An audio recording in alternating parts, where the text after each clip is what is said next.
Lausanne, New York, un podcast féministe des deux côtés de l'Atlantique. Salut Mélo! Salut Amy! Comment tu vas? Ça va bien et toi? Ça va bien, on attaque le deuxième enregistrement de cet épisode sur la musique. Oui. Pour vous, chères auditrices et auditeurs, on a enregistré cet épisode la semaine dernière, dimanche passé. On a eu beaucoup de problèmes techniques, mon appareil photo faisait que de s'éteindre, Mélo était malade, enfin c'était tout à fait le bordel. Et tout ça pour se rendre compte, après 1h30 d'enregistrement d'épisode, que ma partie ne s'était pas enregistrée. Voilà. Donc on a réfléchi, Exactement. on s'est dit, est-ce qu'on publie la partie de Mélo où elle parle toute seule pendant 1h30? Et puis on a finalement décidé de réenregistrer cet épisode. Exactement. Non, on a 107 ans, hein. Clairement, voilà, si quelqu'un veut faire une carrière sur YouTube, bonne chance à vous, mais surtout, bonne chance à C'est un vous. métier. C'est un métier. Ouais, voilà, c'est ça. On a l'impression qu'ils s'asseyent devant leur écran et qu'ils commencent à enregistrer. C'est beaucoup plus complexe que ça, en fait. Ah, vraiment. Donc voilà, après, honnêtement, je suis contente qu'on refasse cet épisode, qu'on ait eu une semaine de pause. C'était un épisode qui était vraiment difficile à écrire et à préparer. On a commencé à bûcher dessus il y a environ un mois et demi, 6-7 semaines maintenant. Et c'est vrai que personnellement, j'ai dû faire vraiment beaucoup de pauses, de plusieurs jours parfois, pendant la phase de préparation. Parce qu'en fait, je finissais la session avec la nausée à chaque fois. J'avais vraiment un mélange de haine et de désespoir. Et Mélo, dans le dernier épisode, tu parlais d'un espèce de monstre tentaculaire au-dessus de nos têtes. Et moi, c'est vraiment comme ça que je l'ai ressenti, spécialement en préparant cet épisode-là. Et du coup, on voulait juste prévenir celles et ceux qui nous écoutent que c'est un épisode qui ne va pas forcément être facile à écouter. Parce qu'en fait, on va y parler de violence, on va y parler de violence contre les femmes, hein, bien sûr, de féminicide, de culture du viol, d'objectivation de la femme, etc., etc. Donc, n'hésitez pas à faire des pauses, n'hésitez pas à l'écouter à plusieurs fois, à y aller à votre rythme, etc. Mais même si c'est un épisode qui va être donc compliqué, je pense que c'est un épisode qui est quand même nécessaire parce que, à l'instar de ce qui se passe dans la presse écrite, dont on a parlé dans le dernier épisode, ça nous montre en fait, cet épisode sur les violences contre les femmes dans la musique, à quel point les violences, elles sont normalisées dans la musique et spécialement entre les femmes. Et ça, c'est vraiment un point que moi j'aimerais souligner par rapport à la musique, mais aussi valable dans la vie de tous les jours. Hein. C'est vraiment qu'il faut rester vigilant et vigilante. Parce que le sexisme et les violences misogynes, c'est partout de nos jours. Et c'est tous les jours, en fait. Et c'était un point qu'on s'en rend même plus compte. Ça s'appelle la normalisation. Et la normalisation, c'est un poison, parce qu'en fait, ça entraîne un effet boule de neige. Et par on, j'entends vraiment la société en général. Hein. On pointe personne du doigt, mais en tant que société, on commence à tolérer de traiter les femmes de putes, traiter les femmes de salopes, parce qu'on l'entend tous les jours dans la musique. Et en fait, du coup, on l'intègre gentiment. Et si c'est des putes et des salopes, et si c'est acceptable de le dire dans la musique, on commence à en déduire qu'elles ont peu, moins ou pas de valeur. Et en fait, à partir de là, s'enchaîne une espèce de banalisation et d'acceptation, en fait, très insidieuse des violences, du harcèlement de rue, des agressions physiques, de la culture du viol. Combien de fois on a tous et toutes entendu « Oui, mais enfin bon, elle portait quoi comme vêtement au moment de son agression ?» etc. Et en fait, ça pousse à l'extrême, poussé à l'extrême, quand un homme tue sa femme, on se met à lui chercher des excuses. C'est un crime passionnel, ou c'est parce qu'il était trop amoureux. Et encore une fois, je pousse un petit peu le trait, hein, bien sûr, mais ce que je veux vous expliquer, c'est qu'on s'habitue peu à peu à ce qu'on voit et à ce qu'on entend, et au fur et à mesure que ça devient normal, on s'habitue toujours plus. C'est normal, c'est le propre du cerveau humain de s'habituer aux choses, de s'habituer aux éléments, pour qu'on ne soit pas toujours sur ce côté très stressant physiologiquement de devoir être aux aguets, en fait. Mais le problème de cette normalisation, c'est que ça nous habitue à en tolérer toujours plus.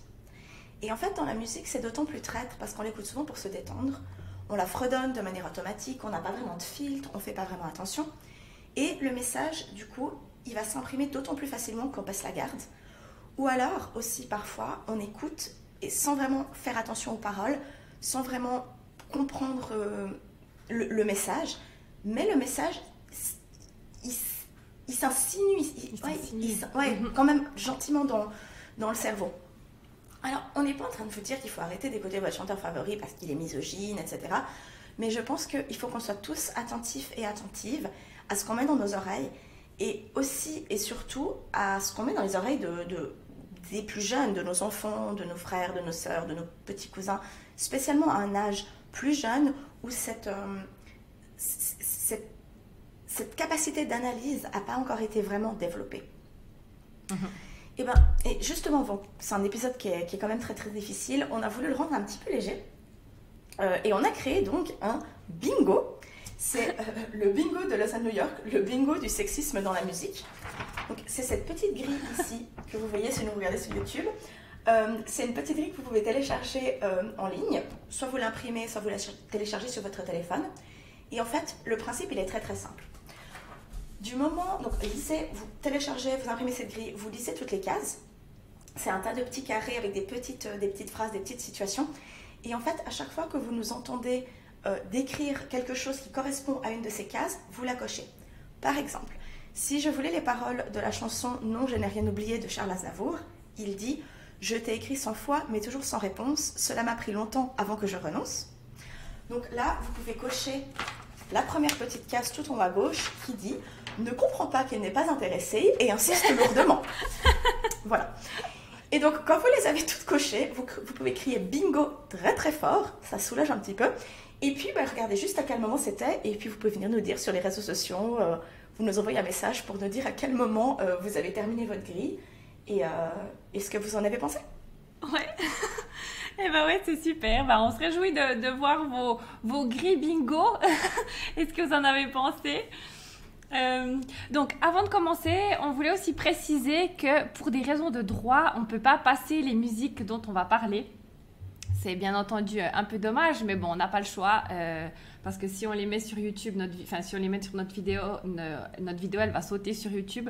Donc pour que ça reste interactif et que vous vous rendiez compte de ce qu'on raconte, il y aura un lien dans la description de l'épisode avec toutes les chansons dont on parle pour que vous puissiez les écouter avant, pendant ou après le podcast. Et donc, sur ce, on attaque le deuxième épisode de notre trilogie du mercredi, le sexisme dans la musique. Ah, cette chanson, c'est toujours un moment de nostalgie. Hein. Absolument. Les samedis soirs des années 2000. Exactement, ouais. Alors, on commence cette analyse avec les chansons d'Hélène. On prend ça pour débuter parce que voilà, c'est pour prendre le problème à la racine, pour voir ce avec quoi on a grandi. Donc si vous êtes plus ou moins de la même génération que nous, vous avez probablement grandi en écoutant les albums d'Hélène en boucle durant votre enfance. Hélène et les garçons, c'était un vrai phénomène dans les années 90. La série, elle attirait chaque jour 4 à 6 millions de téléspectateurs et téléspectatrices, soit jusqu'à 52% de part de marché. Et certains épisodes étaient suivis par 90% des filles et des femmes de 4 à 24 ans. Donc 90%, c'est genre tout le monde, quasi. Ouais. 9 femmes sur 10 dans cette tranche d'âge. C'est impressionnant. C'est incroyable, ouais. Donc la série, elle a été diffusée de mai 92 à novembre 94. Puis après, bien sûr, il y a eu tout le reste, le miracle de l'amour, les vacances de l'amour et tout. Qui continue toujours, 2021. Et qui continue toujours. Et comment ça s'appelle maintenant ? Mais je crois qu'on est toujours sur les vacances de l'amour. Je crois qu'ils habitent sur une île. Est-ce qu'ils sont pas en Guadeloupe? Non, c'est fini. Maintenant, ils sont revenus à Paris. Il y a eu les vacances de l'amour. J'ai raté cette information capitale. Non, mais maintenant, ils sont tous de nouveau à Paris, dans une maison. Et puis, mais je sais plus comment ça s'appelle. Mais bref, c'est toujours diffusé sur TMC. Bon, si vous le savez, dites-le nous dans les commentaires. Oui, tu sais, éduquez-nous un peu. Mais non. C'est l'épisode que tu as regardé où il y a Annette qui se marie. Bon, là, on fait une grande digression, mais qui se marie avec Monsieur Girard. Ah non, alors moi j'ai vu ça sur internet. Donc, si vous le saviez pas. Bon, ok. On fait une petite parenthèse. Bon. Okay. C'était quoi le. Non, c'était pas le miel et les abeilles. C'était. Premier baiser. Premier baiser. Annette, vous vous rappelez d'Annette avec sa petite voix, ses petites couettes, machin. Ok, bon. Annette, pendant toute la série, elle était amoureuse de Monsieur Girard, qui était le père de Justine et Hélène, donc, qui devait avoir, je sais pas, genre. Passer 25 ans de plus d'elle. Ouais, il va avoir en tout cas minimum 25 ans, en tout cas 25 ans de plus qu'elle. Hyper amoureuse de lui, elle était toujours là, Monsieur Girard, ok, bon. Les choses s'enchaînent, etc. Tout le monde quitte la série. Ils refont apparemment, donc, soit cette série-là dont tu parles, soit les vacances de l'amour, je ne sais pas. Non, Et c'est donc- celle-là, c'est Ah, c'est celle-là. celle-là, ok. Et donc, il trouve malin de nous ramener Annette et Monsieur Girard et de les faire se marier. Non, mais quel message ça donne! Non, mais c'est horrible! C'est horrible. Et d'ailleurs, on va faire un épisode sur l'éducation genrée et puis sur comment on a grandi dans les années 90 et on verra qu'il y a quand même des gros problèmes avec ça dans... Non, mais genre, chez c'est AB normal, Productions. quoi. Genre, vas-y, j'épouse la gamine, la copine de ma fille qui était amoureuse de moi il y a 30 ans. Pardon. Ouais, non, il n'y a rien qui va. Pardon, continue. Donc voilà, donc on a C'était fait un une petit petite aparté. digression. Ouais. Donc dans la série Hélène et les garçons, Hélène elle devient chanteuse et elle sort aussi des albums dans la vraie vie. Donc en tout, Hélène a sorti 6 albums en 10 ans.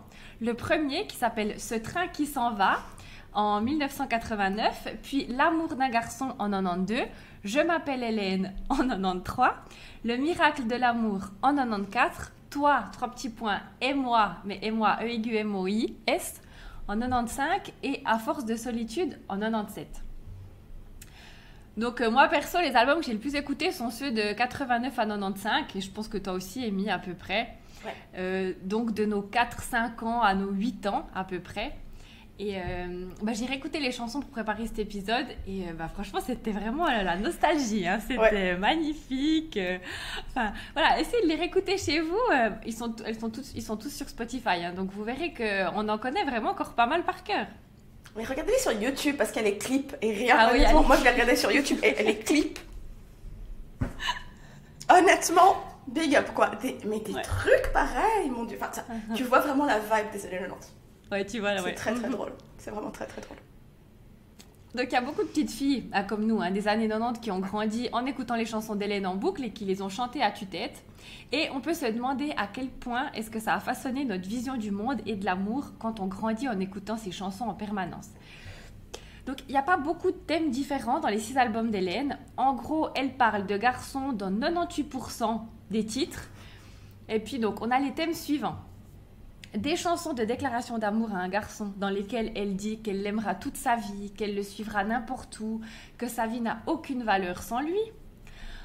On a des chansons de chagrin d'amour après qu'elle ait été quittée par un garçon et dans lesquelles elle pleure. Des chansons dans lesquelles elle explique à quel point la vie c'est de la merde sans un garçon. On a aussi beaucoup de chansons dans lesquelles Hélène attend un garçon qui est parti, on ne sait où. Et toujours des situations où la fille, elle est restée à la maison et le garçon est parti parcourir le monde. À l'aventure. À l'aventure, ouais. On a aussi beaucoup l'ode à l'hétérosexualité, vraiment avec une fille et un garçon qui achètent une maison, qui font des enfants, blablabla, enfin beaucoup de ça. Et puis il y a quand même une chanson par album, un peu engagée comme ça, militante, où elle demande que les guerres s'arrêtent ou arrêter de polluer les forêts ou de déforester les forêts, enfin... Je me demande dans quelle mesure ils lui ont pas vendu le truc en mode ok, tu fais 12 titres, on a 11 où on te les écrit pour toi, où tu vas expliquer à quel point les garçons c'est le but de ta vie, et puis il y a une chanson que tu peux. Parce que je crois qu'elle était compositrice aussi. Et je me demande dans quelle mesure cette chanson de Sauvons les arbres. C'est elle. Je sais pas. Ouais, peut-être. Donc, j'ai choisi 3 chansons pour en lire quelques extraits pour qu'on puisse juste voir le level. Donc, la plus connue quand même, Je m'appelle Hélène. Enfin, ouais, non, mais je pense que c'est la plus connue. Donc, il n'y a aucune chance qu'on se fasse couper sur Spotify et si c'est moi qui chante. Hein. Ils vont jamais reconnaître ce que c'est, il n'y a aucune chance. Non. Le bot, il va arriver, il va dire est-ce qu'il y a des chansons. Non, ça c'est pas une musique, ça c'est un bruit. C'est un grincement, c'est pas grave, ça passe. Non, mais en plus, on a le droit de chanter, ça prend pas dans les droits d'auteur. Ah bah, putain. Alors, ok, donc si vous nous prenez maintenant, fuyez. Si on se met à chanter, fuyez. Alors, bon, je vais les lire, Alors, je vais pas les chanter. Donc, Hélène, je m'appelle Hélène, je suis une fille comme les autres. Hélène, si mes nuits sont pleines de rêves, de poèmes, je n'ai rien d'autre. Je voudrais trouver l'amour, simplement trouver l'amour. Et même si j'ai ma photo dans tous les journaux, chaque semaine, personne ne m'attend le soir quand je rentre tard. Personne ne fait battre mon cœur lorsque s'éteignent les projecteurs. Donc, en gros, je m'épanouis professionnellement et mon quotidien est bien rempli, mais ma vie c'est de la merde parce que je suis célibataire. Quel beau message. Ensuite, on a Pour l'amour d'un garçon. Ça, c'est le générique de Hélène et les garçons. Une fille, c'est si fragile et si tendre à la fois. Et ça peut tellement souffrir quelquefois pour l'amour d'un garçon. Ça peut parfois n'être plus que chagrin lorsque personne ne lui tient la main. Une fille, ça peut aussi avoir le cœur brisé et passer toutes ses nuits à pleurer pour l'amour d'un garçon. Une fille, ça rêve de passer toute sa vie sans dire un mot, tout tendrement blotti dans les bras d'un garçon. Et c'est vrai que, n'est-ce pas le rêve de toutes les femmes, se taire pour toujours Clairement. et se blottir dans les bras d'un homme. Fabuleux, fabuleux. Le rêve de ma vie. J'ai raté ma vie. Et puis là, la dernière, parce que j'ai trouvé que c'était merveilleux. Et d'ailleurs, vous noterez que c'est chaque fois une fille. Hein. Il n'y a jamais le mot femme. Bon, alors après, elle s'adresse à des petites filles, mais c'est toujours fille. Et la dernière que j'ai choisie, c'est trop dur d'être une fille. Et puis celle-là, elle est dans le rythme un peu comme ça. C'est trop dur d'être une fille. Bien trop dur d'être une fille. Voilà, donc c'est trop dur d'être une fille, bien trop dur d'être une fille. Quand on sent que le bonheur toujours vous fuit, quand il n'y a personne sur votre chemin pour vous tenir la main, quand on n'a pas quelqu'un qui vous soutient, quelqu'un à qui l'on tient, quand on se sent toute seule sur terre, dans une pauvre vie solitaire, sans qu'un garçon ne vous sourie, c'est trop dur d'être une fille. Voilà. Les problèmes.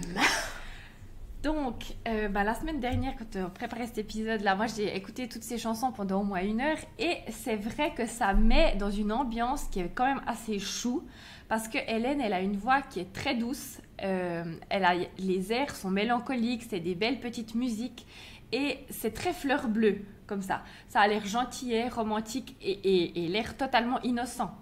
Mais quand on lit les paroles, comme on vient de le faire, et qu'on analyse un peu, et qu'on prend un peu de recul, on voit qu'il y a un vrai message derrière. Et ça m'a fait penser à la rhétorique des films de Noël.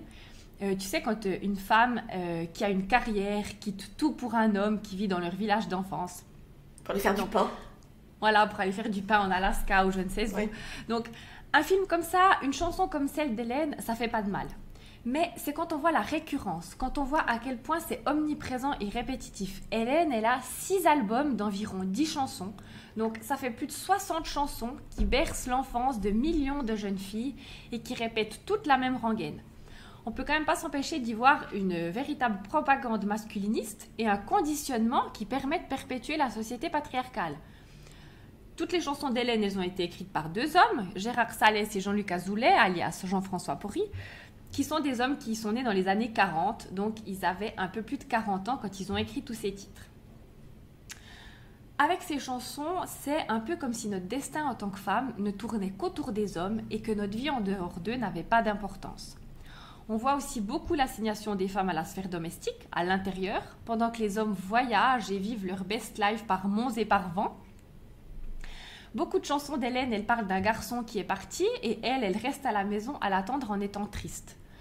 On voit que l'homme, il acquiert sa valeur sociale par l'indépendance et la liberté, pendant que la femme, elle acquiert la sienne par la passivité et l'attente. Et d'ailleurs, je vous conseille d'écouter Peut-être qu'en septembre, tu reviendras. Qu'est-ce que j'aimais cette chanson. Ouais. Donc aussi, dans ses chansons, Hélène, elle parle quasiment pas de ses amis. Quand elle évoque sa carrière, c'est pour dire qu'elle ne lui apporte rien, car elle est célibataire et donc malheureuse. Et elle dit combien c'est dur d'être une fille et combien les filles pleurent pour les garçons. Voilà, franchement, ça donne pas une vision de notre futur très réjouissante quand on écoute ça à 7 ans. Et je me demande quel impact ça a eu sur nos constructions mentales. J'y vois aussi un très bon préambule pour nous habituer à ce à quoi nous attendre plus tard. À 5-8 ans, on nous berce avec des mélodies toutes douces qui nous répètent qu'on n'est rien sans les hommes. Et puis plus tard, on passe à des chansons purement misogynes, avec des paroles très explicites de haine des femmes. Et là, y a plus aucune, on n'y voit plus aucun problème, parce que le terrain, il est bien préparé, on va dire. Donc quand on parle de sexisme dans la musique, en général, on pense au rap. C'est pas faux, mais c'est important de se rendre compte que le sexisme et la banalisation des violences, elles sont partout dans la musique et pas seulement réservées aux hommes racisés de banlieue. c'est un raccourci qui pourrait faire penser à du racisme imprégné de classisme quand même. Parce que non, les paroles misogynes, elles ne sont pas réservées à ce genre musical et on va le voir maintenant. Ouais, tout à fait. Bon, pour préparer cet épisode, on a donc identifié, listé et catégorisé des chansons aux paroles misogynes, aux paroles souvent violentes. On a voulu commencer par Hélène pour commencer de manière un peu plus légère. On va changer de registre, je vous préviens. Et en fait, vous allez voir que non seulement c'est des chansons que vous connaissez bien, mais qu'elles sont issues de tous les genres de musique, de toutes les époques, et elles sont en anglais comme en français. Donc, la première catégorie, c'est la catégorie harcèlement. En 1984, Julien Clerc chante La fille au bas nylon. L'autre jour, je l'ai suivie, mais ça n'a pas eu l'air de lui plaire. Comment faire pour l'accoster? Quand elle passe devant ma fenêtre, je la filme en 16 mm. Et le soir, je me la projette. Chaque fois que je la talonne, indolente et indifférente, obsédante au point qu'elle me hante, elle m'entraîne sur la mauvaise pente. Voilà, donc là il explique simplement que il suit une femme dans la rue, qu'il la filme et qu'il ne comprend pas pourquoi elle ne veut pas lui parler. Quelle méchante sorcière. Horrible. En 2003, le groupe Tragédie, qui porte d'ailleurs très bien leur nom, non, je suis horrible, chante Eh oh, vous connaissez toute cette chanson. Est-ce que tu m'entends? Eh oh. Eh oh. Okay. Donc eux, ils nous expliquent qu'ils font le pied de grue devant l'appartement d'une fille jusqu'à qu'elle perde patience et qu'elle capitule. Est-ce que tu m'entends? Eh oh. Est-ce que tu me sens? Eh oh. Un geste suffira. S'il te plaît, réponds-moi. Est-ce que tu m'aperçois? Car en bas de chez toi, je fais les 100 pas. La seule chose que j'attends, c'est que tu descendes. Trop longtemps que j'attends, je commence à perdre patience. J'ai appris que tu aimais ça, faire languir tous les mecs comme moi. Et celui qui s'acharnera sera celui que tu choisiras. Donc là, vraiment, là, il l'a à l'usure. Hein. Oui, et puis en plus, ce qui est intéressant, et puis on va le voir aussi avec la prochaine chanson, c'est qu'il y a plein de chansons qui passent pour des chansons d'amour ou des chansons romantiques qui, en fait, quand on essaye de se les transposer dans la vraie vie, on voit qu'en fait, c'est une catastrophe. Est-ce qu'on s'imagine un type dont on n'a pas du tout envie, qui nous attend en bas de chez nous pendant des heures? Et franchement, c'est l'angoisse, hein? Ouais. Non, tout à fait. C'est du harcèlement, hein. C'est du harcèlement. C'est pour ça que la catégorie s'appelle harcèlement. On a bien joué sur ce coup-là. Non, mais c'est tragique. Oui, ouais. Et la prochaine et dernière chanson dans cette catégorie harcèlement, 1983, The Police, avec Every Breath You Take. Every breath you take, every move you make. Ok, bon, vous avez compris. Hein. À chacune de tes respirations, à chacun de tes mouvements, à chaque lien brisé, à chacun de tes pas, je te surveillerai chaque jour. Chaque mot que tu dis, chaque jeu auquel tu joues, chaque nuit où tu seras réveillé, je te surveillerai. Donc là, pareil, on est mais moi je trouve que c'est flippant. Moi, il y a un mec qui me dit ça, j'ai pas envie de danser un solo avec lui, j'ai envie de... tu prends un restraining order, tu t'appelles la police, hein. Non, mais vraiment. Ah, clairement, ouais. Puis c'est pas... mais même si c'était regarderait, ça serait de toute façon horrible. Mais là, c'est je te surveillerai. Ouais. Alors après, c'est une traduction, donc c'est toujours sujet à discussion. Mais c'est vrai que la façon... Dans le contexte, c'est vraiment je te quitte pas les yeux, en fait. C'est ça. Ouais. Ok, catégorie suivante, féminicide. Je suis personnellement outrée que ça soit juste simplement une catégorie, un sujet dans lequel on peut parler dans des chansons, si c'est pas pour le dénoncer, ouais, vraiment. 1976, Johnny Hallyday qui nous explique qu'il tue son grand amour pour la garder dans Requiem pour un fou. Non, je ne vais pas m'envoler sans elle, je n'étais qu'un fou, mais par amour, elle a fait de moi un fou d'amour. Je l'aimais tant que pour la garder, je l'ai tuée. Pour qu'un grand amour vive toujours, il faut qu'il meure d'amour. Voilà. 1965, Beatles, Run for Your Life, cours pour ta vie. Je préfère te voir morte, petite fille, plutôt qu'avec un autre mec. Tu ferais mieux de te tenir tranquille, petite fille, sinon je ne réponds plus de rien. Tu ferais mieux de courir pour ta vie si tu peux, petite fille, ou de cacher ta tête dans le sable, petite fille. Si je t'attrape avec un autre homme, c'est la fin, je suis né jaloux. Voilà. Horrible. 68, Tom Jones, Delilah. Elle était ma femme et elle m'a trompée. Je l'ai vue et j'ai perdu la tête. Je me suis rendu compte qu'elle n'était pas faite pour moi, mais j'étais perdue comme un esclave. J'ai traversé la rue, elle a ouvert en riant, j'ai senti le couteau dans ma main et elle n'a plus ri. Et puis je peux continuer, hein. Eminem, qui dit qu'il étrangle des catins jusqu'à ce que leur corde vocale se brise, dans Kill You, en 2000. On m'a raconté hier, alors que je parlais de cette chanson, qu'apparemment quand il l'a fait en concert, ou quand il la faisait en concert à l'époque, le public criait kill her, donc tue-la. Parce qu'il parlait de son ex, Parce qu'il parlait de Kim, de son ex-femme. De son ex-femme, avec qui Voilà. il a eu Sa fille. sa fille. Johnny Cash qui raconte qu'il a tiré sur sa femme après avoir pris de la cocaïne dans Cocaine Blues en 2002. Et puis Orelsan dans Jimmy Punchline qui dit « Si je dois mettre des gants, je t'arrache la jugulaire avec les dents ». Avant de tomber dans du encore plus glauque, si on pensait que c'était pas possible, c'est toujours possible, je la baisse complètement dead comme si j'étais nécrophile. Ça, c'était en 2009. Voilà. Donc, après les féminicides, on a la catégorie agression, viol, consentement. Donc, Michel Sardou, Les villes de solitude, en 1973. J'ai envie de violer des femmes, de les forcer à m'admirer, envie de boire toutes leurs larmes et de disparaître en fumée. Julien Clerc en 1985 avec un petit point bonus pour le racisme qui nous parle de Mélissa qui se fait agresser dans la rue sans que personne n'intervienne. Sous la soie de sa jupe fendue, en zoom en gros plan, tout un tas d'individus, films noirs et blancs. Mélissa, métisse d'Ibiza à des seins tout pointus. Descendez, ça s'est défendu, maté chez les gens. Elle crie, mais bien entendu, il n'y a jamais d'agent. Elle crie, c'est du temps perdu, personne ne l'entend. La police s'est tous dévendus, 10 ans qu'elle attend. Oh, maté ma métisse, oh, ma métisse est nue.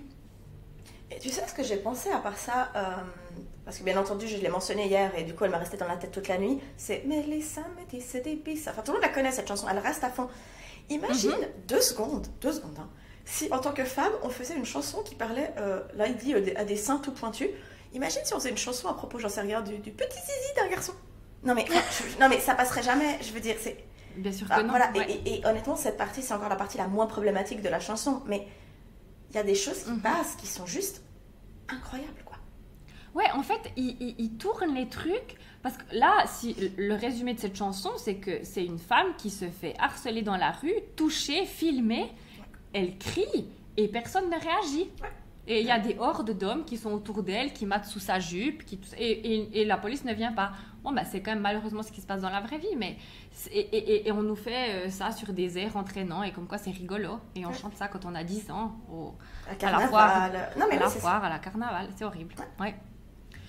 Ensuite, on a Bruce Springsteen dans Fire en 1978, qui n'a visiblement rien compris au consentement. Je t'attire vers moi, tu dis juste non, que tu n'aimes pas ça, mais je sais que tu es une menteuse. Okay. Georges Moustaki dans le Métèque, Prince de sang viendra boire le sang de ses 20 ans.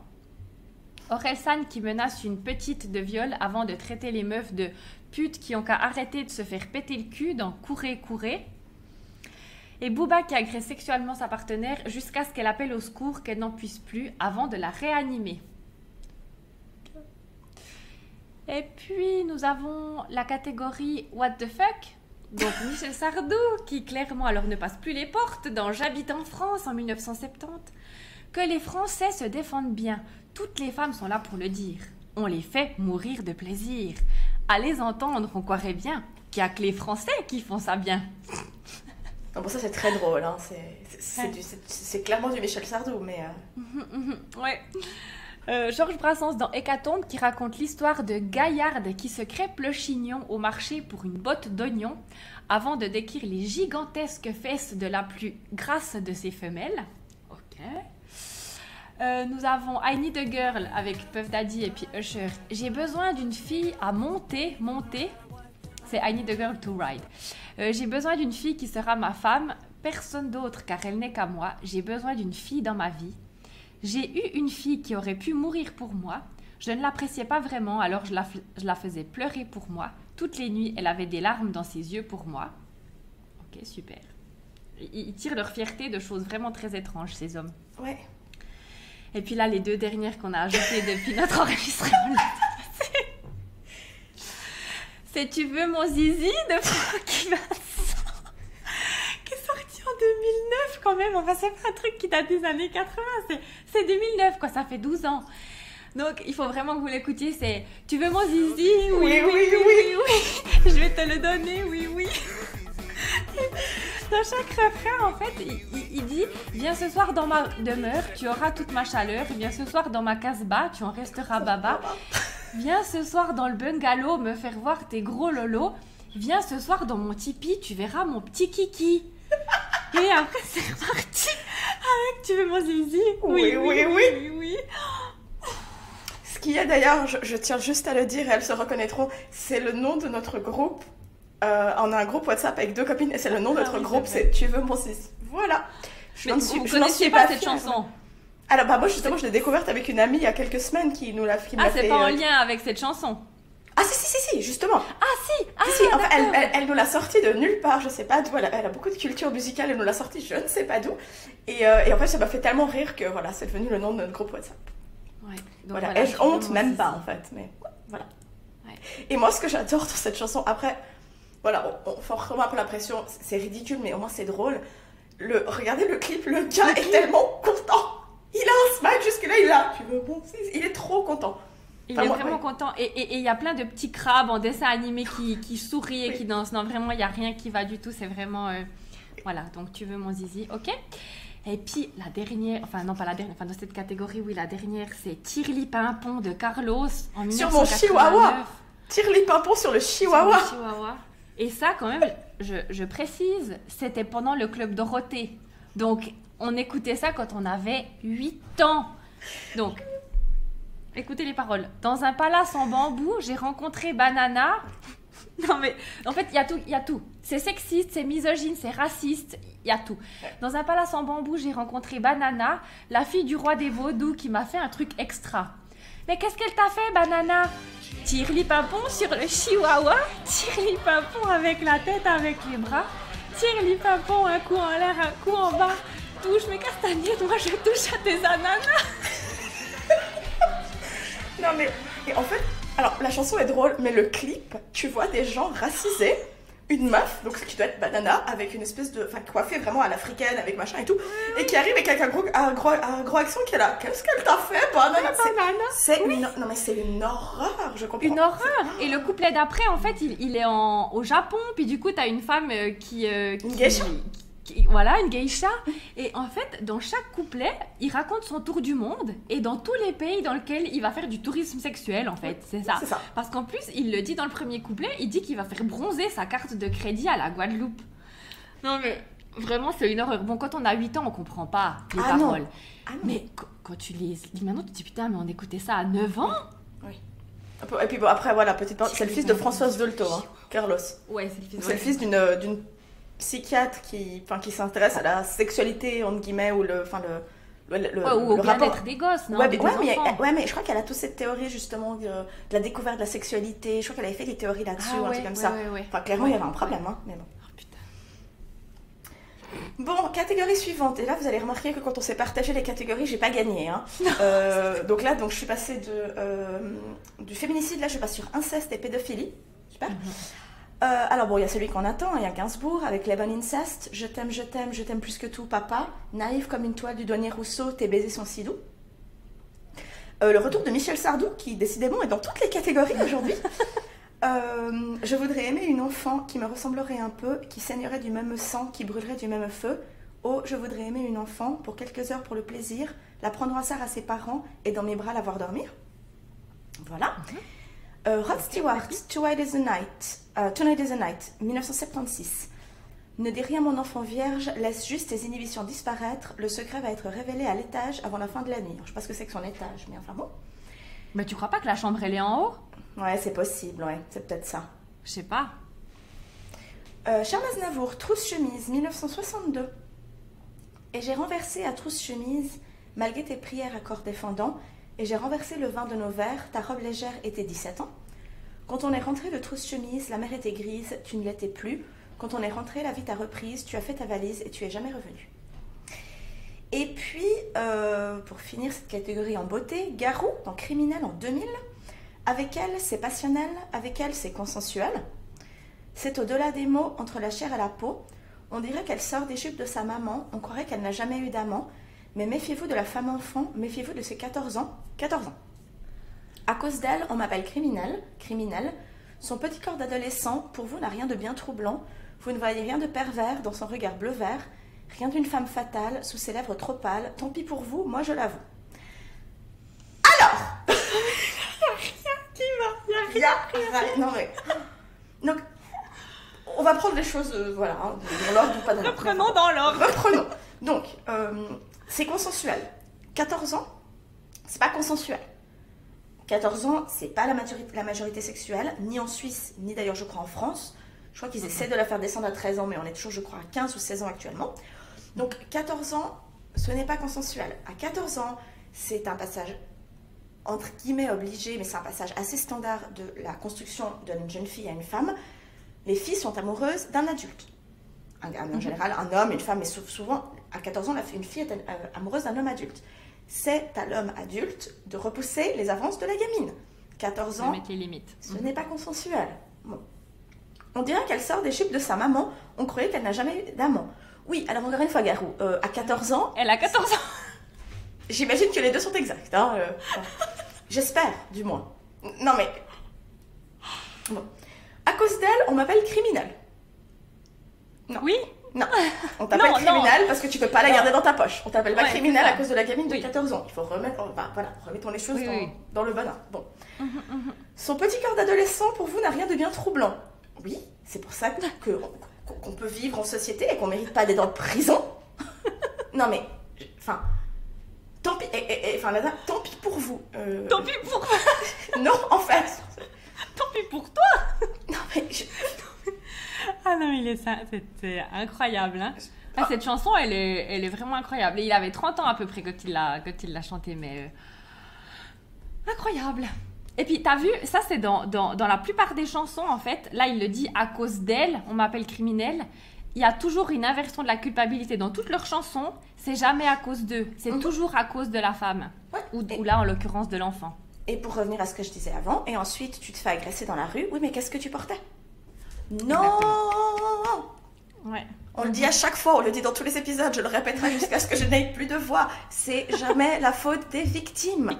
Même si Garou dit que c'est la faute de la gamine de 14 ans, peut-être qu'elle est à moitié dévêtue en train de se frotter à lui. Ça n'a rien à voir. Exactement. Il doit mettre les limites et mettre le cadre. Ouais. Au secours, quoi. Là, en l'occurrence, le mec se place en agresseur. Et c'est sa faute. Il n'y a pas de tant pis pour vous, il n'y a pas de à cause d'elle. Criminel, oui, tu le mérites déjà. Et c'est ta faute. C'est ta faute à 100%. Pardon, je m'emballe. Ça m'énerve. Ouais. Non, mais cette chanson est une catastrophe. Ouais. Ok, donc ensuite, nous avons la catégorie femme-objet, où c'est qu'on retrouve le trio des boulets, donc Michel Sardou, avec Femme des années 80, qui s'appelle Être une femme, maîtriser à fond le système, accéder au pouvoir suprême, s'installer à la présidence et de là faire bander la France. Ok, merci Mich. Gainsbourg dans Ronsard 58, tant que tu auras ma belle de chouettes avantages, tu auras des amants, tu auras du succès. Et Brassens, le sage avait raison, il y a les emmerdantes, on en trouve à foison. Les Stones qui qualifient la femme d'animal de compagnie en lui ordonnant de garder son regard pour elle, alors que lui, il est libre de regarder ailleurs, dans Under My Thumb en 1966. Et puis quand même quelques rappeurs avec de nouveau Orelsan dans Changement. Les mecs fashion sont plus pédés que la moyenne des phoques. Avant, c'était que pour les vieilles putes blondes décolorées, les gars s'habillent comme des meufs et les meufs comme des chiennes et kiffent les mecs efféminés comme si elles étaient lesbiennes. Non, mais alors là on a tout. Ah, ça, là, on a l'homophobie, on a la lesbophobie, on a la misogynie. En fait, il y a rien qui va. Dans Différents, il dit « Je finirai par acheter ma femme en Malaisie. Je veux pas d'une femme soumise ni d'une sale groupie. Par contre, j'échangerai mon bras gauche contre une nuit avec Katsumi. » Katsumi, c'est une actrice porno. Ou encore « Renseigne-toi sur les pansements et les poussettes. Je peux te faire un enfant ou te casser le nez sur un coup de tête. » Merci, Orelsan. Et puis, encore d'autres, comme Booba. « Une fois qu'elle goûte à mon pénis, j'ai du mal à m'en débarrasser. » Non, mais l'ego.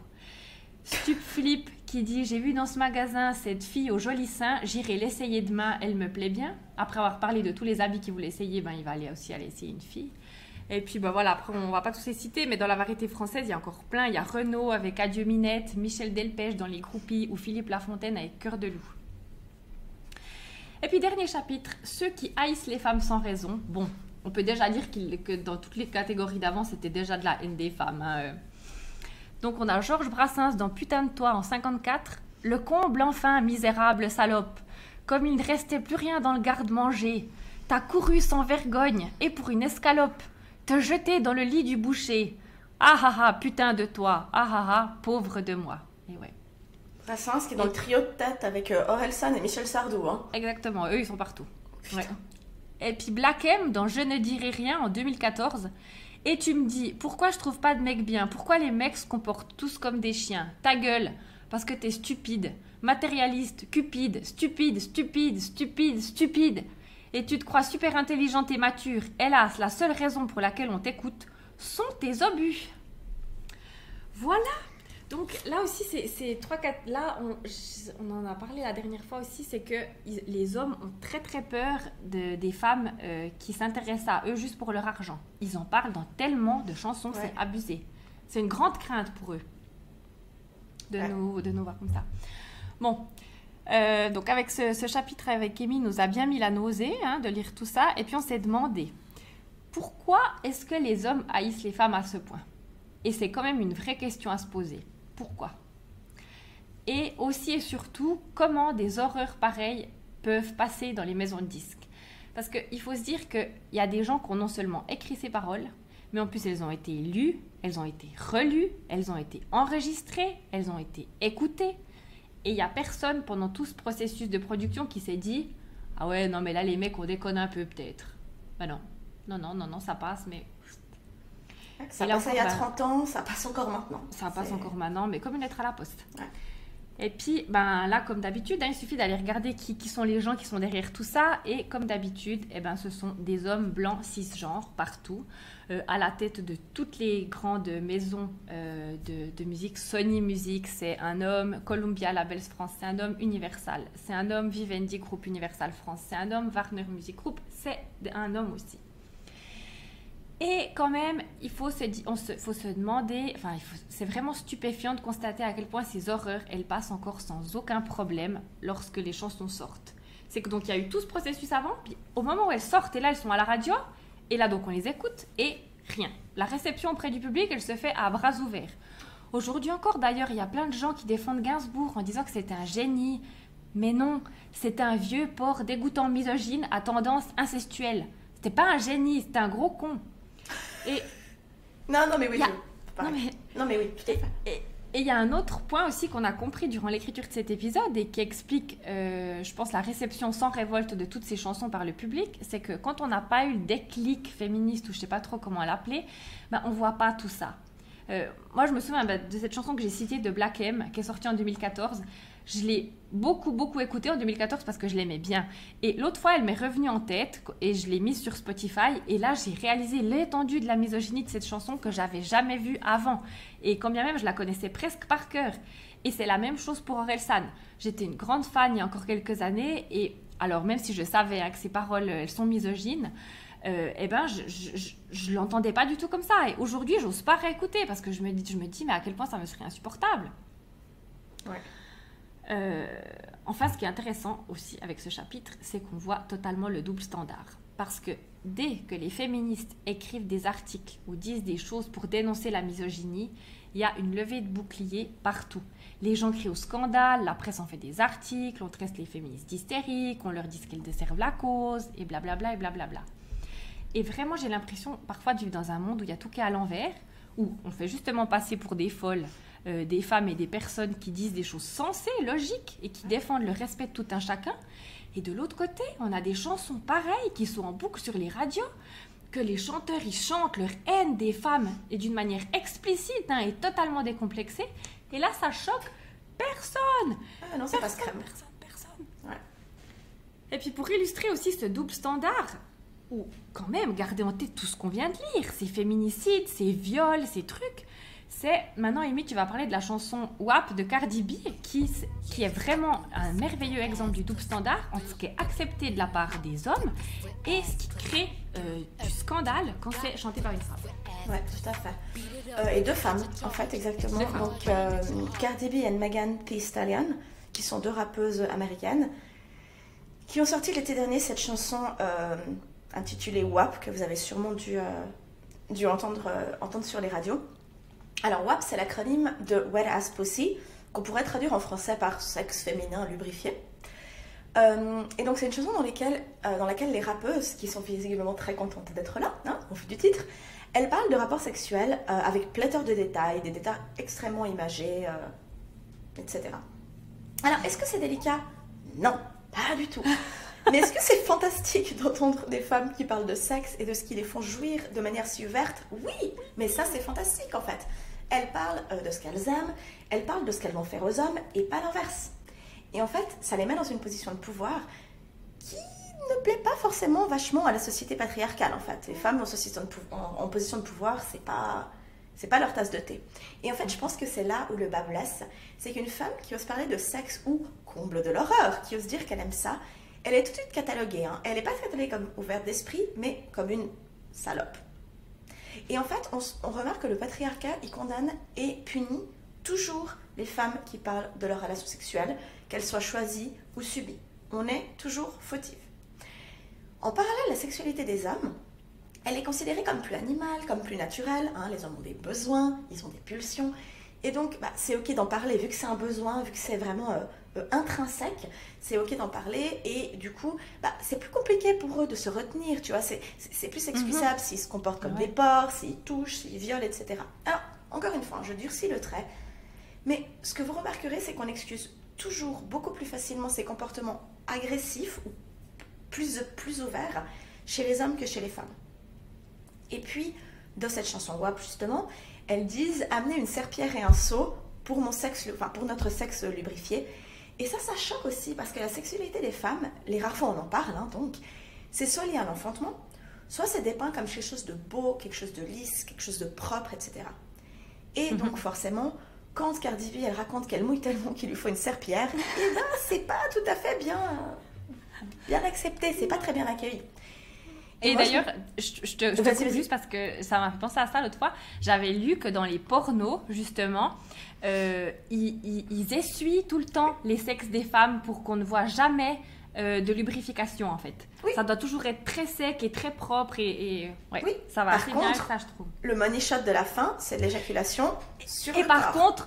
Par contre, le sperme, alors il y en a des litres et des litres et des litres. Mais alors, par contre, la lubrification féminine, ça n'existe pas. Ouais. Tout à fait, ouais. Ou alors c'est un kink, c'est un fantasme et c'est dans une catégorie spéciale. Les femmes fontaines, les choses comme ça, mais c'est pas un mainstream, c'est pas un truc. Ouais. Ah non, complètement. Et moi, c'est vrai que ce qui m'avait vraiment choqué l'année dernière, quand l'association est sortie, c'est d'avoir en fait suivi les débats. Alors, je me rappelle qu'il y avait eu pas mal de trucs, hein, même en Europe, mais d'avoir suivi les débats ici. Et en fait, la population conservatrice des États-Unis, elle s'est révoltée. C'était un truc de fou, ça hurlait au scandale, c'était une abomination. Tucker Carlson, qui est un présentateur phare et absolument, c'est une horrible personne, qui bosse pour Fox News, il a qualifié la chanson de déchet de la musique et il s'est très ironiquement inquiété de savoir ce que cette chanson pouvait faire à nos filles. Et en fait, moi, ce qui me fait hurler de rire et en parallèle me donner envie de me taper la tête contre les murs, c'est que ce même Tucker Carlson, quand Trump avait déclaré vouloir attraper les femmes par la chatte, alors on l'avait vachement entendu, hein, que ce soit lui ou les autres conservateurs ici. Alors là, crickets, hein, rien du tout. Personne n'était là pour venir gueuler, pour venir dire c'est quand même honteux de chanter des trucs comme ça, etc. Et ben ça, mes amis, c'est ce qu'on appelle les doubles standards, justement. Dont Melo, tu nous parlais il y a quelques minutes. Et ce que je pense qu'il est important de faire dans cette part de cette déconstruction féministe, et honnêtement même juste part d'une déconstruction un peu humaine, hein, je veux dire, même en tant qu'humain, je pense que ce qui est bon de réfléchir, c'est est-ce que quand on entend Gainsbourg chanter « Oh Marilou, j'aime tes seins, j'aime ta fève, j'aime tes yeux », est-ce que là on est choqué, est-ce qu'on là on n'est pas choqué, mais si Cardi B qui chante des choses à propos de sa cyprine, là ça nous choque, je pense qu'il faut vraiment s'arrêter 2 secondes et réfléchir. Alors encore une fois, on ne pointe pas du doigt, on n'est pas en train d'accuser qui que ce soit, c'est une réaction qui est normale, hein, surtout s'il n'y a pas eu des constructions.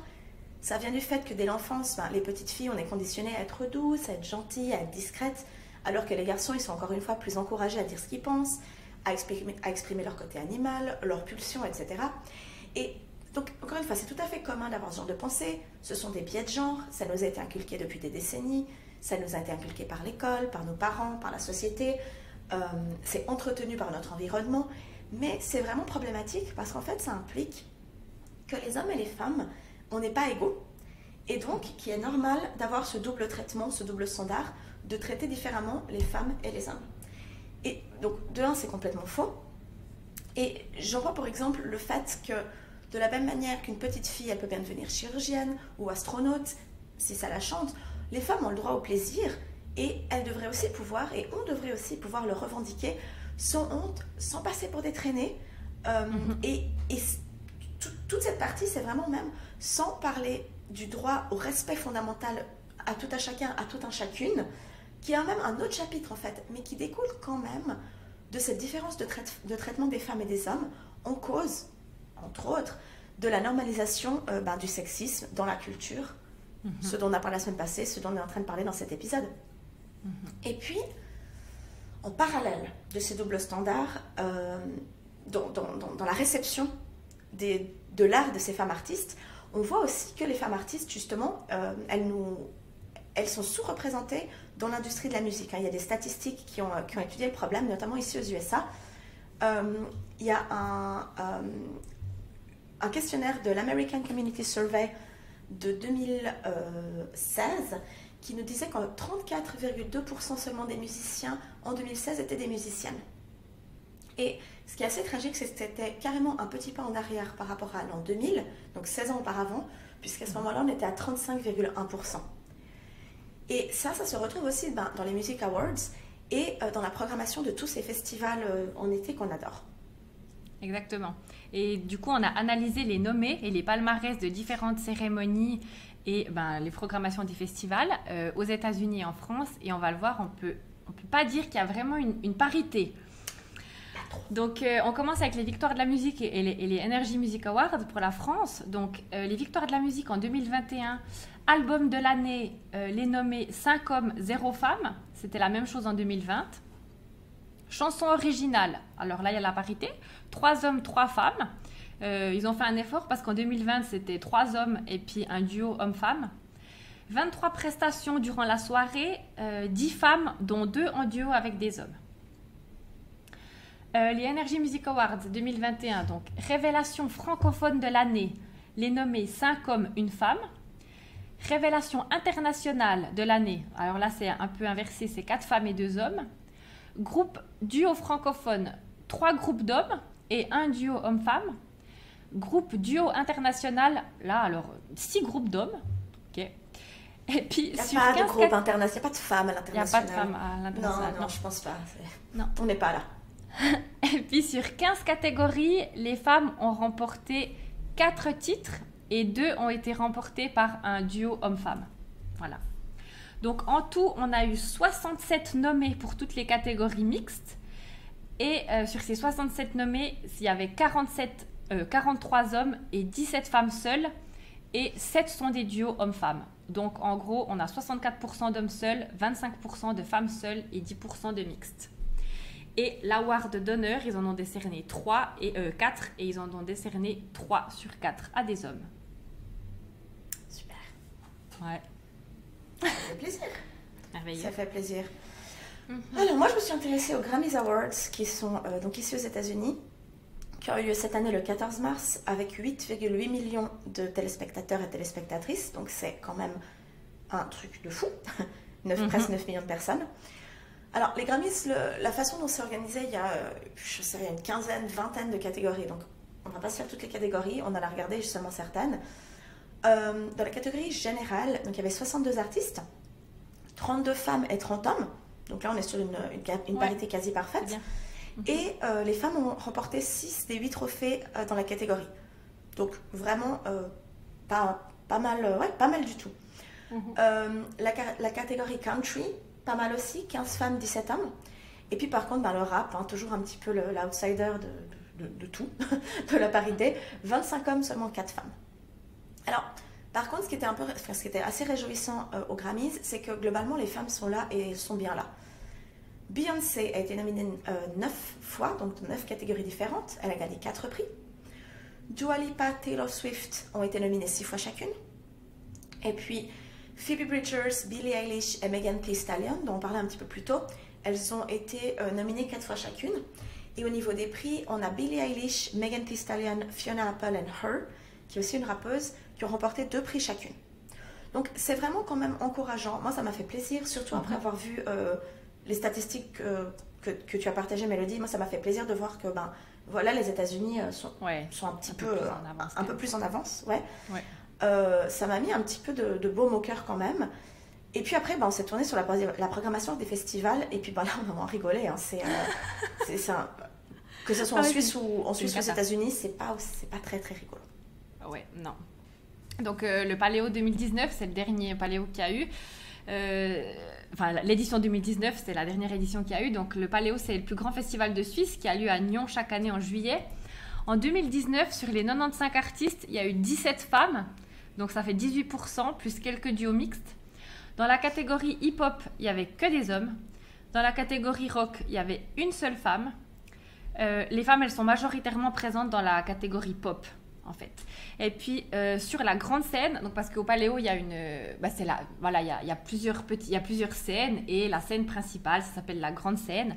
Donc, il y a 18 artistes sur la semaine. Et puis, là, en 2019, il n'y a eu que 4 femmes sur toute la semaine sur la grande scène. Depuis 2017, dans la catégorie humour, il n'y a que des hommes. C'est connu, on n'est pas drôle, les femmes ne sont pas drôles. Non, on n'est pas du tout rigolote. Il n'y a pas du tout des très bonnes humoristes, même suisses, comme Marina Rollman, par exemple. Ouais. Non, mais enfin... Ouais, non, pas marrante. En 2017, il n'y a eu que 2 femmes sur la grande scène, toutes seules de toute la semaine. Et elles étaient le même soir, en plus c'était le dimanche. Et en 2018, il y a seulement eu Jane comme femme toute seule sur la grande scène. Et sinon, il y a eu une femme dans un groupe de 5 mecs. Voilà, ça pique, hein. Pète les records. Et puis à Coachella, Amy? Alors Coachella, Coachella, c'est ce festival qui se déroule chaque année en Californie, qui est d'ailleurs un petit peu plus connu pour sa grande roue, cette espèce de grande roue, ce photo-op là, et la vague d'influenceurs qui s'y rendent, plutôt pour la parité de leur programme. Hein. Donc j'ai étudié le programme de 2019. Sur les 161 artistes qui ont performé, 40 seulement étaient des femmes, donc 25%. Et il y avait en plus de ça 13 groupes mixtes, donc avec un membre ou plus qui étaient des femmes. Pardon. Ce qui signifie que 2 groupes ou artistes sur 3 qui sont montés sur scène en 2019 à Coachella étaient 100% masculins. Voilà. Et puis je vais quand même faire une petite parenthèse. Alors je radote, ma bonne dame, mais enfin c'est juste pour ne pas l'oublier. C'est un festival qui a été créé par 2 hommes en 1999, qui est actuellement organisé par Golden Voice, qui est une entreprise du groupe AEG, qui est dirigée par 2 autres hommes. Voilà. Non, mais je pense quand même que c'est important quand même de le rappeler. Mais oui, on baigne dans cet univers, on baigne là-dedans. C'est ça, et en fait c'est bien de le dire chaque fois, parce que comme ça on voit, parce que si on ne le dit pas, on ne le sait pas, mais de tout le temps montrer, voilà, c'est que des hommes, c'est que des hommes, c'est que des hommes, c'est que des hommes, ça va finir par rentrer. Ouais, non, tout à fait. Donc bon, si on résume, c'est un résumé tragique, mais enfin bon. Donc bon, on écrit des chansons ignobles et dégradantes sur les femmes. On applique les doubles standards. Globalement, les femmes reçoivent moins de prix pour leur art. Elles sont sous-représentées dans les événements culturels. Et en plus, et j'ai presque envie de dire forcément, elles sont moins bien payées dans la musique. Alors, en Angleterre, depuis 2017, il y a une loi qui oblige les entreprises anglaises de plus de 250 employés à publier la différence de rémunération entre les genres. Donc ce qui est très intéressant, c'est que ça nous permet par catégorie de voir combien les hommes sont payés et de voir combien les femmes sont payées. Donc en Angleterre, en avril 2018, en calculant la moyenne des principaux labels, la différence de paiement des hommes et des femmes était de 29,6%. En Australie, qui publie aussi des chiffres de manière plus ou moins similaire, pour chaque dollar qu'un homme gagne, on était sur 88 cents pour une femme. Et puis en France, dans la musique et le spectacle vivant en 2017, on avait 64% d'hommes et 36% de femmes. On avait 34% d'artistes intermittentes. Donc sur le total des intermittents et intermittentes du spectacle, 34% sont des femmes. Et ces 34% de femmes gagnent 9% de moins que les hommes. Et au niveau des artistes permanentes, donc à l'opposé des artistes intermittentes, là on a une parité, on a 50% d'artistes hommes et 50% d'artistes femmes. Par contre, l'écart de salaire se creuse puisque les femmes, en tant que permanentes, gagnent environ 21% de moins que leurs collègues masculins. Donc, toujours pas hyper réjouissant.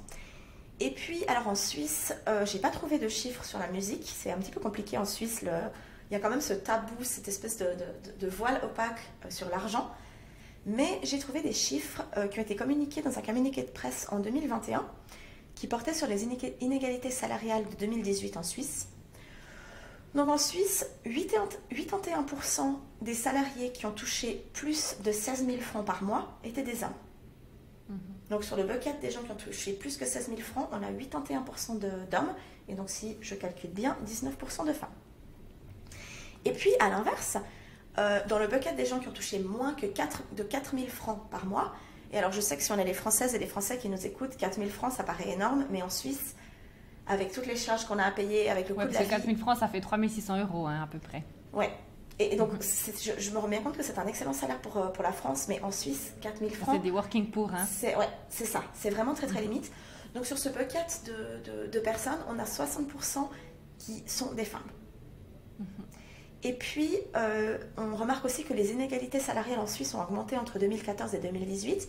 Alors, elles ont augmenté de très, très peu. Elles ont augmenté de 0,9%. Mais c'est quand même une augmentation. C'est quand même un écart qui se creuse de manière négative, en fait.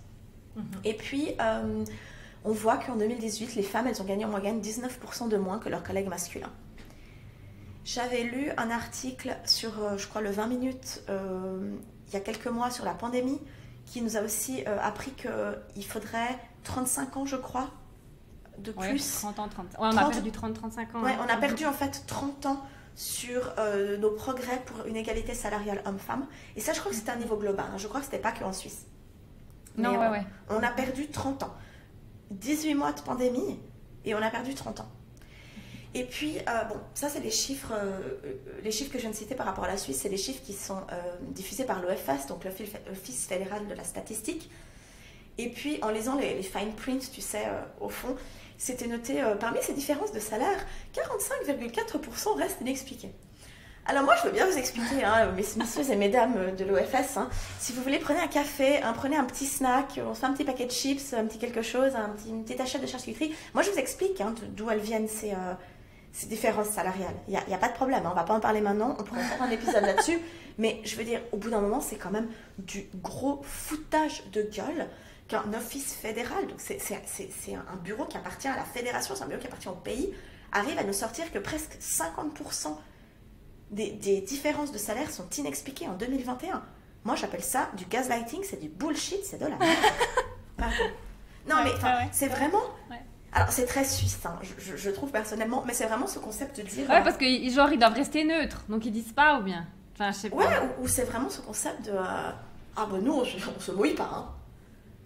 Enfin, je sais pas, ça m'a irrité, hein, je pense que c'est clair. Et puis voilà, puis s'il fallait encore plus que tous ces chiffres et tous ces exemples pour vous convaincre, le traitement des femmes en tant qu'individus dans l'industrie de la musique, c'est aussi à vomir.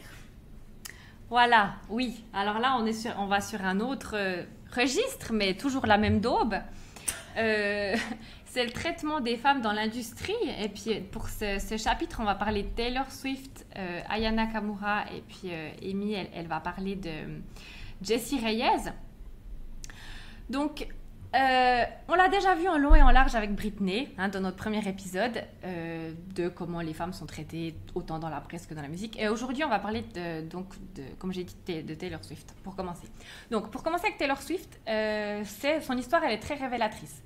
Moi, ce qui m'interpelle avec elle, c'est que Taylor Swift, c'est probablement une des plus grandes stars de la chanson depuis les années 2010.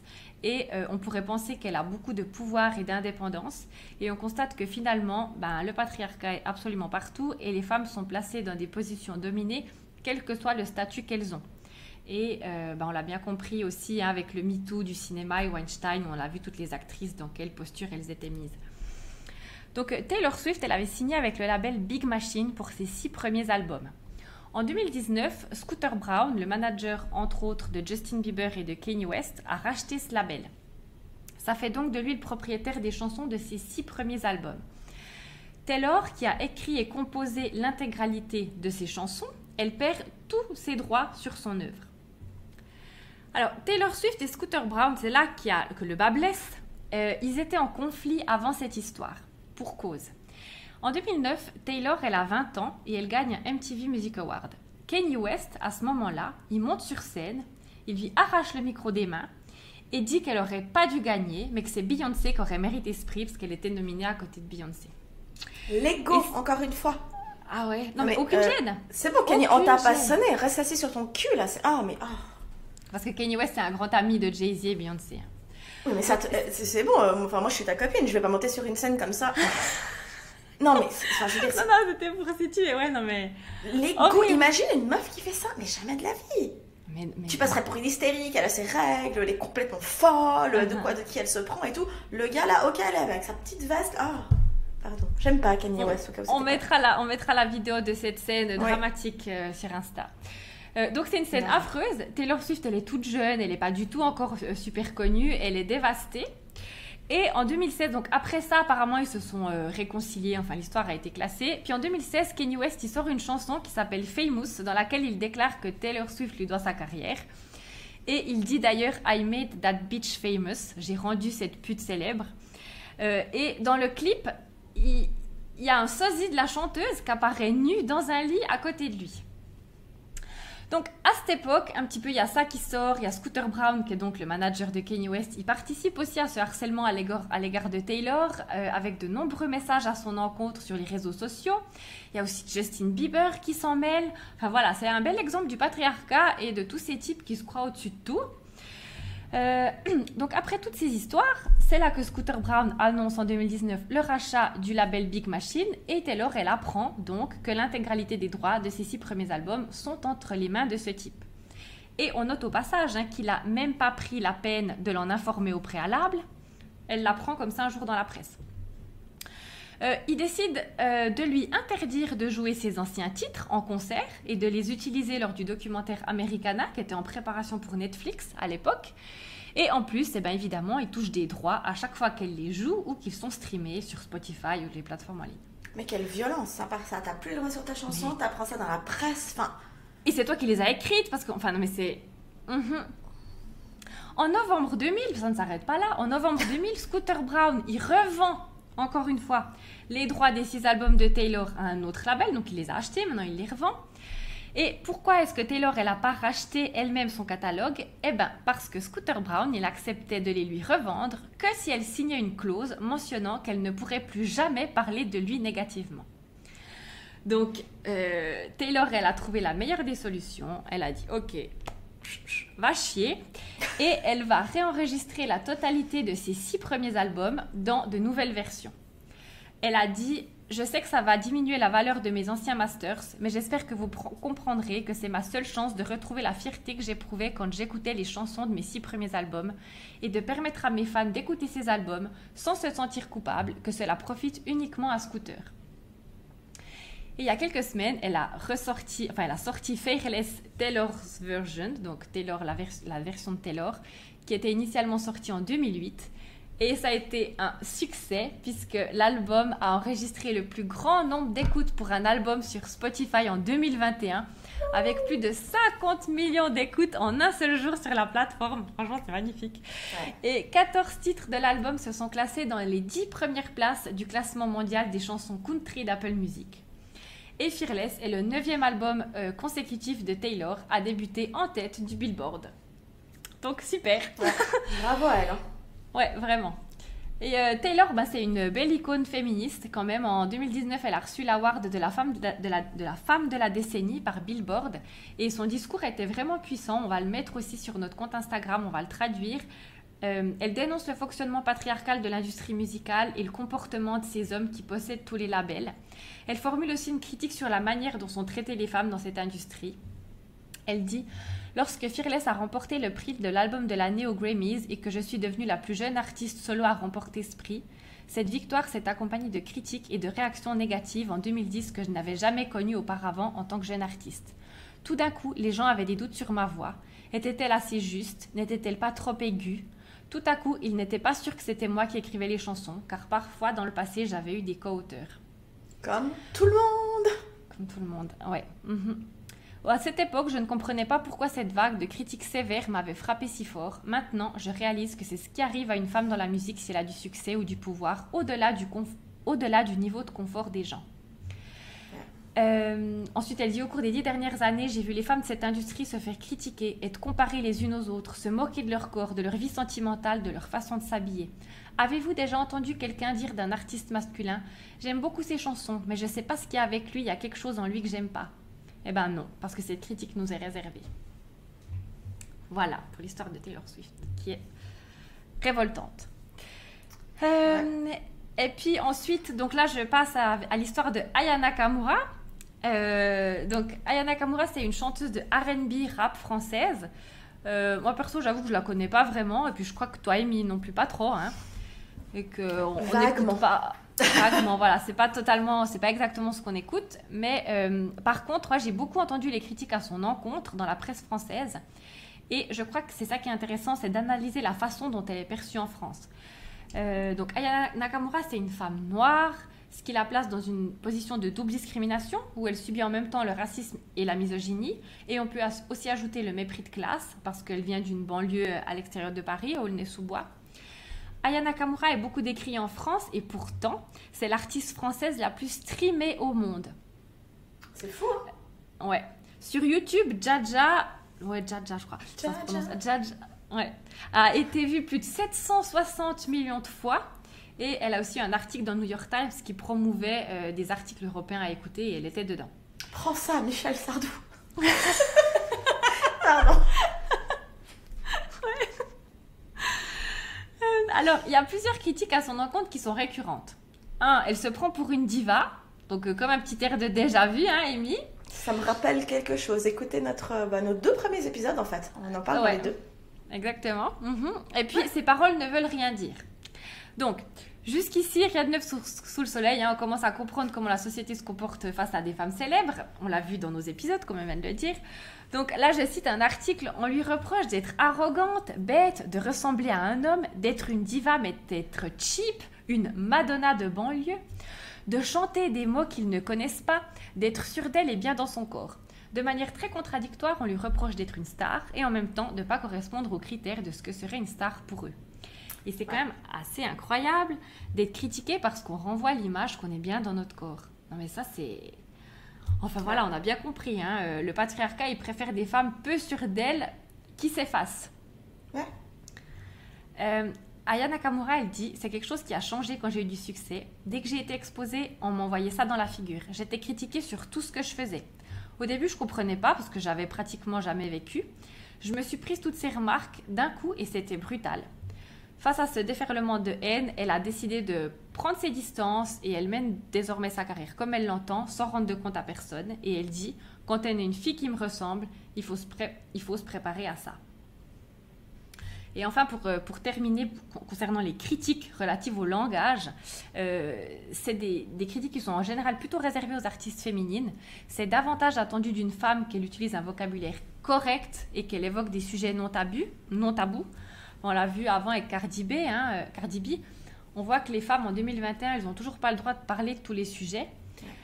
Enfin, elles peuvent le faire, mais après, elles vont se prendre une déferlante de critiques par la suite.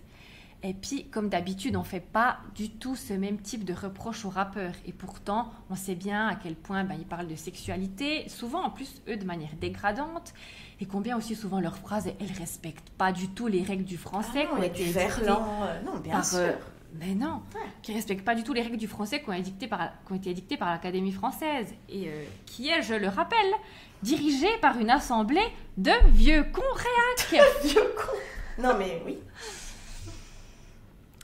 Et enfin, Aya Nakamura, elle dit que la façon dont elle s'exprime dans ses chansons, c'est son langage de la vie de tous les jours et qu'elle ne va pas faire semblant de parler autrement. Elle dit pourquoi est-ce qu'il y a une telle haine contre l'argot alors que c'est quand même le langage de milliers de personnes en France. Voilà. Donc, qu'on aime ou pas les chansons d'Aya Nakamura, c'est quand même important de se questionner sur les raisons qui nous énervent réellement. Est-ce que c'est ses chansons ou est-ce que c'est sa manière de se comporter ? Parce que la plupart des critiques à son encontre, elles dépassent le cadre de son art et elles se concentrent sur son comportement et sur son attitude, sur sa manière de se vêtir, sur ses relations amoureuses. Voilà, encore une fois, la société prend un grand plaisir à juger une femme sur tout sauf sur son art et à décrédibiliser son talent. On commence à le comprendre, hein, la société n'aime pas les femmes qui brillent et qui réussissent, et tout est fait pour les remettre dans l'ombre ou leur mettre des bâtons dans les roues. Et là, Amy, tu vas nous le montrer avec l'exemple de Jessie Reyez. Ouais. Jessie Reyez, c'est une artiste qui est canadienne, c'est une chanteuse-rappeuse. Je ne crois pas qu'elle ait fait son chemin jusqu'en Europe. Je vous invite à aller écouter, c'est vraiment excellent. Et en 2016, elle a sorti un album qui s'intitulait Figures, avec un titre phare qui s'appelle Gatekeeper. Gatekeeper, c'est la personne qui détient les clés, c'est le gardien de la porte en fait. Hein. C'est la personne qui a la possibilité de te laisser rentrer ou non. Et dans cette chanson, en fait, elle explique qu'on lui a proposé sa carrière de rêve, pour autant qu'elle accepte de coucher avec le producteur. Donc elle dit, qu'est-ce que ça prendrait pour que tu écartes les jambes? Je suis le gardien de l'entrée, écarte les jambes, ouvre grand, tu pourrais être célèbre, bois, bois, bois, écarte les jambes, tu sais qu'on détient les choses qui te font rêver, tu sais ce qu'il te reste à faire, te saouler et te déshabiller. Et donc c'est des paroles qui sont tirées de son expérience personnelle. Elle l'explique dans un post Instagram en 2017. On vous le mettra aussi en commentaire avec une traduction. Mais en fait, moi, ce qui m'a le plus marqué, parce que c'est pas nouveau. On sait qu'il y a beaucoup de bribing, il y a beaucoup de trucs qui se passent sous la table, coucher pour réussir, etc. Malheureusement, dans le monde de la musique, dans le monde de l'art, c'est pas quelque chose qui est forcément nouveau. Ça reste pas moins choquant, mais c'est pas forcément nouveau. Moi, ce qui m'a le plus marqué, c'est qu'elle explique dans plusieurs interviews que bien qu'elle ait quand même refusé de le faire, hein, au final, elle ne l'a pas fait, elle l'a quand même considéré parce que c'était son rêve de gamine, en fait. Parce qu'elle savait que la musique, c'est un monde sans pitié, dans lequel il est hyper difficile d'entrer et de se faire une place. Et puis, en fait, elle explique qu'elle a ressenti de la culpabilité après avoir dit non. Parce qu'en fait, elle s'est dit que, vu que entre guillemets, toutes les autres l'ont fait, ou beaucoup d'autres l'ont fait, en fait, elle a ressenti de la culpabilité en se disant, si moi j'ai refusé de le faire, c'est que mon désir, mon souhait, mon rêve n'était pas assez puissant, que je croyais, enfin, je le voulais pas assez, en fait, j'avais pas assez d'ambition. Et en fait, elle a vraiment remis son ambition en cause parce qu'elle a refusé de coucher avec un producteur pour pouvoir faire de la musique. Et donc, c'est quelque chose qui l'a beaucoup, beaucoup fait culpabiliser. Et puis, ensuite, dans un deuxième temps, elle a culpabilisé d'avoir ne serait-ce que pensé à le faire, d'avoir ne serait-ce que considéré, ok, peut-être que je vais le faire en fait. Et je trouve que c'est extrêmement choquant de se dire que, encore une fois, c'est à elle qu'on propose un truc qui est absolument pas ok, c'est elle qui a les couilles de pas le faire, et encore une fois, c'est elle, les os. Non mais voilà, non mais c'est ça en fait, elle a vraiment le courage et la force de caractère de pas le faire, mais quand même, au final, elle se retrouve à être celle qui culpabilise, soit de ne pas avoir assez d'ambition, soit d'avoir voulu échanger son intégrité contre une opportunité, en fait. Et en fait, je trouve que c'est très intéressant, mais quelle conclusion on en tire, en fait? Allez, quelle conclusion tirer de cet épisode? Alors, ouais. Bon, alors, pour revenir sur un point de vue plus général, nous, on pense qu'il est important de prêter attention aux chansons qu'on écoute et qui s'insinuent dans nos cerveaux d'une manière finalement assez sournoise. Comme pour la presse, on écoute de la musique pour se détendre. Quel impact est-ce que ça a que les activités censées nous détendre nous assènent en permanence des messages misogynes? Voilà, hein, c'est vrai. Hein. Enfin, il faut se dire, on est en week-end, en train de se détendre. Ah, on lit un petit coup la presse, ok, que des trucs misogynes. On pose le livre, on va allumer la radio. Ah, que des chansons misogynes, ok. Voilà, quels effets ça a que quand notre cerveau est au repos, on n'a que ça qui nous rentre à l'intérieur. Donc, là, ici, la question, c'est pas de remettre en cause la liberté d'expression ou de nous casser les pieds avec la fameuse phrase « on ne peut plus rien dire ». Bingo! Ah j'ai de nouveau oublié. J'ai fini ma grille. Pardon. J'ai fini ma grille avec la dernière case. On peut plus rien dire. Déjà la semaine passée, j'avais oublié que... T'avais dit que t'allais me surprendre. Les 2 fois, ça a marché. Je suis ravie. Pardon. Tu disais donc qu'on va plus nous casser les pieds avec la fameuse phrase « on peut plus rien dire ». On peut plus rien dire, oui. Parce qu'en fait, il y a tout qui est toujours dit. Toute leur merde, ils les disent toujours. C'est juste qu'aujourd'hui, on entend désormais les populations discriminées dire qu'elles sont plus d'accord d'entendre ces conneries. Ouais. Voilà. Non, tout à fait. Et je pense que si on devait rayer de notre champ culturel toutes les œuvres qui renforcent ces représentations de discrimination dans l'histoire, bah, il resterait plus grand-chose. Hein, je veux dire, ça c'est pas... On l'a vu, hein, c'est vraiment omniprésent. Et je pense que la démarche ici, qui est importante, c'est vraiment l'approche critique qu'on doit avoir de ces œuvres, qu'elles soient écrites, qu'elles soient musicales, etc., pour en fait enfin les écouter en entendant réellement ce qu'elles disent du monde, ce qu'elles disent des violences, et la façon qu'elles ont, subtilement ou non hein, d'ailleurs, bah, de banaliser ces violences, comme on l'a dit avant. Ouais, tout à fait, tout à fait.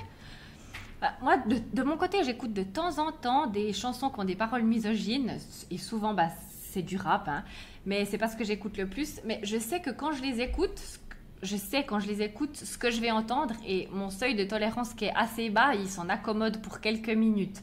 Mais par contre, une chanson comme celle de Black M, qui est là une apologie à la misogynie du début à la fin, ça franchement, alors ça je peux plus du tout écouter. Comme pour les livres, moi je préfère consacrer mon temps et mes loisirs à écouter des artistes féminines, tout comme je ne lis quasiment plus que des livres qui ont été écrits par des femmes. Alors ça préserve pas de la misogynie, ça c'est sûr, mais c'est quand même plus safe, et ces œuvres me proposent une vision du monde qui correspond beaucoup plus à ce que je vis que d'entendre des hommes raconter leurs conneries. Parce que ça m'intéresse pas forcément d'écouter Gainsbourg raconter sa merde. Ça m'intéresse pas non plus d'entendre Sardou qui fait des appels au viol, ni d'entendre Orelsan insulter toutes les femmes de pute. Quand de l'autre côté, il y a des chanteuses comme Angèle par exemple, et des dizaines d'autres qui ont des chansons avec des textes magnifiques. Qui nous nourrissent, vraiment. Hein. Qui nous nourrissent, ouais. Ouais. Et après, voilà, on l'a déjà dit, mais tout ce qu'on a parlé, enfin tout ce dont on a parlé dans cet épisode aujourd'hui, on a pu le découvrir, on a pu l'écrire et on espère qu'on peut vous le transmettre parce que nous-mêmes, on a fait un chemin de déconstruction. Petit à petit, hein, moi j'en parlais dans notre épisode d'introduction, moi j'en suis vraiment encore aux prémices de ma construction féministe. Hein. J'ai tellement de travail encore à faire personnellement, mais c'est vrai que grâce au féminisme, on peut redécouvrir le monde sous un angle qui est différent et c'est vraiment pour moi ouvrir les yeux sur une nouvelle réalité. Et alors parfois c'est douloureux, hein. Je le disais avant, moi j'ai été physiquement malade en préparant cet épisode. Je sentais les tensions, tu sais, dans mes épaules, dans mon estomac, j'étais vraiment physiquement, je ressentais une douleur vraiment physique. Mais honnêtement, ben voilà, comme tu le disais très bien il y a quelques secondes, ça permet de faire des choix qui sont conscients dans ce qu'on consomme. Ça permet de comprendre aussi le fonctionnement de cette société qui nous entoure, qui est fondamentalement patriarcale. Et ça nous permet aussi de plus se vautrer dans la misogynie, comme en fait on nous l'apprend tout le temps et partout, comme ça nous a été normalisé dans tout ce qu'on rencontre en fait. Et c'est partout, c'est tout le temps. Et enfilez votre paire de lunettes féministes, cette paire de lunettes féministes que nous, on est en train d'essayer de vous procurer, on est en train d'essayer de régler pour qu'elle vous aille. C'est vraiment, ça ouvre des nouveaux horizons, ça ouvre des perspectives qui sont inconnues et qui sont extrêmement enrichissantes. Hein. Ouais. Ah ouais. Non, tout à fait, ouais. C'est douloureux dans un premier temps, c'est vrai, mais en fait, j'ai l'impression que de voir un monde qui me correspond un peu plus avec cette nouvelle réalité, ces nouvelles lunettes, quoi. Ouais. Et puis, on entend souvent... Ah mais qu'est-ce qu'on peut faire? C'est comme ci, c'est comme ça. Et je ne suis pas du tout d'accord. Qu'est-ce qu'on peut faire? Commençons par ouvrir les yeux. Je veux dire, nous encore une fois, on n'entend pas révolutionner le monde, mais on ouvre les yeux à notre niveau. Et puis ensuite, on prépare des épisodes, on vous en parle, on espère que vous apprenez les choses, on espère que ça vous ouvre aussi un petit peu les yeux. Et puis, c'est des petits pas, mais je pense que si on s'y met toutes et tous, on peut vraiment faire une différence. Je pense qu'il n'y a pas l'argument de la société, elle est comme ça, on ne peut rien faire. Je pense que ce n'est pas un argument qui est ni réel, ni acceptable à ce stade, quoi. C'est clair. Ouais, parce qu'on peut vraiment arrêter d'être misogyne. C'est un processus à faire, mais on peut vraiment arrêter. Ouais, tout à fait. Ouais.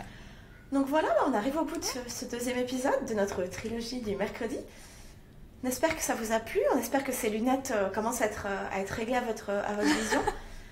Venez nous dire ce que vous en avez pensé en commentaire, que ce soit sous la vidéo YouTube, laissez-nous des étoiles sur iTunes, partagez le podcast, nous ça nous permet ça nous permet de le faire connaître un petit peu plus et puis de toucher un peu plus de gens, d'offrir cette nouvelle perspective à plus de personnes. Hein. On compte pas forcément toucher le monde entier, mais c'est vrai que plus on aura de gens sensibilisés à cette cause, mieux ce sera. Et puis voilà, on se retrouve le 7 juillet pour le prochain et dernier épisode de cette trilogie qui sera consacré au sexisme sur les écrans. Le cinéma, les séries, etc. Ouais. Alors à bientôt.